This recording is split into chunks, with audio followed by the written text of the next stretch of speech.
जोंनि इउपिपिएलनि दैदेनगिरि प्रमद बर' बिथांनि दैदेननायाव दिनैहाय बिटिसि सरकारा बिराद मोजाङै सोलिगासिनो दङ आरो बिटिसि ओनसोलाव जे राजनीति थासारि बे बिराद मोजाङै सोलिगासिनो दङ। गणतान्त्रिक भाबै बयबो सावरायलायनानै खामानि मावनायनि मोनसे सुबिदा दं।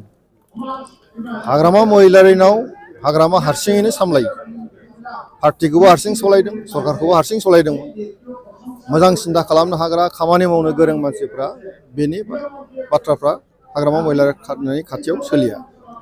गतिके हाग्रामा महिलारिनिफ्राय जानगारबोनाय जायफोर नेताफोर दं बिपिएफनि, बिथांमोना बे बाथ्राखौ मोजाङै बुजिदों। खारन आं जेनेबा आं गोरों, फारफ्रोमबो बिथिङाव आं मावनो गोसो गणतान्त्रिक भाबै। आंखौ जुदि होबथाबाय थायोबा आं बेजों मानो थानो। गतिके दिनै खाम्फा बरगयारी बिथांमोननि सिन्था, चन्दन ब्रह्म बिथांमोननि जे सिन्था, गोबां जायफोर नेताफ्रा दिनै फैबाय, दिनैसिम गोबाङानो फैबाय, एमसिएलए गोबां फैबाय, बिथांमोना बयबो बुंदों जे जोङो इउपिपिएलआव प्रमद बर' बिथांनि दैदेननायाव फैनानै खोब मोजां मोनबाय। बेवहाय गणतान्त्रिक भाबै सावरायनाया जायो, खामानि मावनो खोब मोजां। खिन्थु हाग्रामा महिलारिनाव बे हारसिंनि बाथ्रा बुङो, हारसिङैनो गावनि डिसिसन लायो आरो बिनि खाथियाव थांनानै रावबो मोजाङै सावरायलायनो हाया। फारागा बेनो। गतिके दिनै खाम्फा बरगयारी बिथाङा फैबाय, जों बरायबाय आरो आं मिजिंथिदों जे बिथांनि जि केपासिटि बे जोंनि इउपिपिएलआव इउटिलाइज जागोन आरो बिथांनि केपासिटिजों खामानि मावनाया दिनै बे बिटिआर ओनसोलाव बयनिबो थाखाय मोजां जागोन होननानै आं सानो। माबायदि थासारियाव दङ? गोबां दैदेनगिरिफ्रा इउपिपिएलआव हाबबाय, थासारिया माबायदि दङ? बेथ' नुहुरखानाय, बिपिएफनिफ्राय साफा गुगाबोबाय माने मा, बिटिसिआ जामलांगासिनो दङ, बिपिएफआ जामलांगासिनो दङ, दा इउपिपिएलआ जौगासिनो दङ। दा गतिके बे बाथ्राखौनो लानानै हाग्रामा महिलारि बिथाङा बुजियाखै जे मानो गावखौ गारनानै थांबाय थादों, बेखौ दाबो बुजियाखै। आं बिथांखौ खावलायगोन, बिथाङा थाबैनो बुजिनो नाजा, नङाबा बिथाङा खिन्थु साननैसो उनाव आरो हारसिं जालांबावगोन।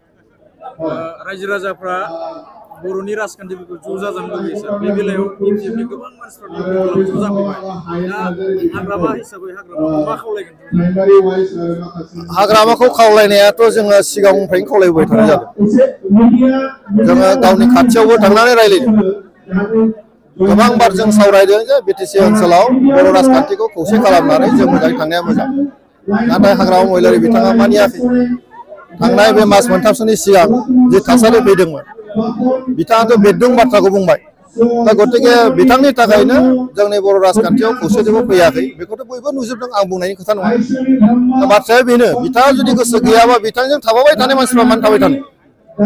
दा दिनै जे खाम्फा बरगयारी फैबाय इउपिपिएलआव, चन्दन ब्रह्म फैबाय इउपिपिएलआव, दिनै हितेश बसुमतारी आरो नागारबावबाय, दिनै माने गोबां बिपिएफनि जे एमसिएलएफोर नागारनानै इउपिपिएलआव फैबाय। खारना बेनो जे हाग्रामा महिलारि बिथाङा रायजो राजानि साननायजों बे खामानि मावनो लुबैया, गावनि साननायजों खामानि मावनो लुबैयो। गतिके बिथांखौ गारनानै दिनै फैनायनि मिनिङानो बेनो।